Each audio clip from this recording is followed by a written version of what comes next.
Hello guys, welcome to my YouTube channel Pratibha nursing officer. तो आज मैंने ये वीडियो बनाने का मेरा मेन मोटिव यही था, क्योंकि मुझसे बहुत सारे बच्चे, बहुत सारे CHOs हैं और बहुत सारे जो मेरे जूनियर्स हैं वो मुझसे पूछते हैं कि दीदी आपने 3-3, 4-4 पेपर क्लियर किए हैं, तो इसके पीछे का राज क्या है। तो मैं उनको आज एक्चुअल में जो राज है वो बताना चाह रही हूँ कि मैंने अपने पेपर्स को किया है, क्रैक किया है, उसका राज ये है।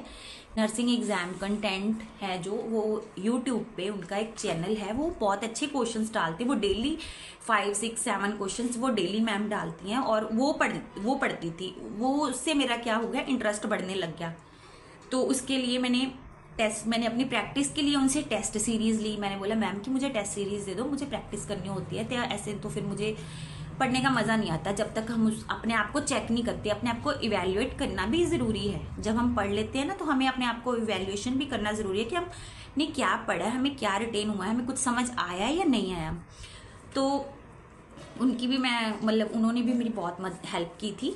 तो मैं अपनी जो पूरे दिन में अपना ज़्यादा टाइम पढ़ने में यूटिलाइज करती थी, क्योंकि देखो एक मैरिड वुमेन के लिए स्टडी करना भी बहुत एक चैलेंजिंग होता है, क्योंकि हमें घर भी देखना, जॉब भी देखनी, उसके साथ मेरे बच्चे हैं वो भी मैं खुद पढ़ाती हूँ उनको घर पे।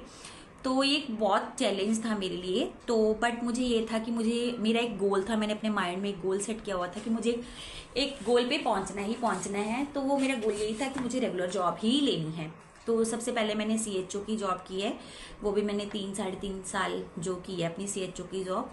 तो उसके बाद मैंने स्टाफ नर्स की भी जो पेपर क्रैक करके स्टाफ नर्स की भी जॉब किया, और उसके बाद मैंने नर्सिंग ट्यूटर की भी, अब जैसे पेपर क्रैक करके अभी भी मैं नर्सिंग ट्यूटर की अपॉइंटमेंट मुझे मिल गई, वो मैं 1 आधे दिन में ज्वाइन कर लूँगी। तो मेरे पढ़ाई का करने का तरीका ये था कि मैं कभी भी फ्री नहीं बैठती थी। जब भी मुझे टाइम लगता था या मैं ट्रैवल करती थी, तो मैंने क्या किया हुआ था, एग्ज़ाम सीरीज़ और जो अपनी कोचिंग क्लासेस ली हुई थी नर्सिंग एग्जाम कंटेंट से, तो मैं वो पढ़ती थी। तो जब मैं घर आती, एक बुक मैंने वो रखी हुई थी अपनी परमानेंट ही अपनी ड्यूटी पे। जब भी मुझे फ्री टाइम मिलता था तो मैं उस बुक मेरे टेबल पे पड़ी होती थी, तो मैं पढ़ती थी बुक। तो मेरे घर पे भी मैंने एक बुक जैसे घर पे भी रखी हुई थी। तो जैसे भी टाइम लगता था, मैंने अपना टाइम टेबल सेट किया हुआ था, मैंने इतने घंटे पढ़ना है और इतने घंटे काम करना है। तो जब मैं थक जाती थी तो मैं अपना घर का काम कर लेती थी। जैसे अभी 8:30-9 बजे का टाइम है खाने का, तो मैं क्या करती थी, वो अपना जो यूटिलाइज कर लेती थी अपना टाइम अपने ब्रेक में। तो इस तरह से मैंने अपनी जो स्टडी कम की।